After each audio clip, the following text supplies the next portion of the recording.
அழகான பசுமை நிறைந்த கிராமம் இருந்தது. அங்கு ஒரு சிறுவன் இருந்தான். அவன் மிகவும் கஷ்டப்பட்டு கடினப்பட்டு உழைத்துக் கொண்டிருந்தான். அவன் மக்களுக்காக எல்லா வேலையும் செய்வான்.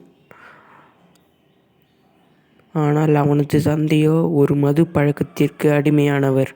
அது மட்டுமல்லாமல் மிகவும் கோபக்காரர்.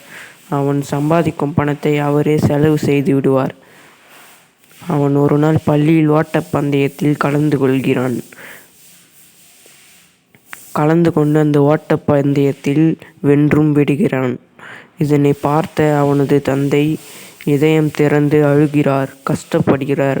நாம் இவனை கஷ்டப்பட்டு விட்டோம் என்று மது பாட்டிலை தூக்கி எறிந்துவிட்டு அவனை கட்டி அணைத்துக் கொள்கிறார்.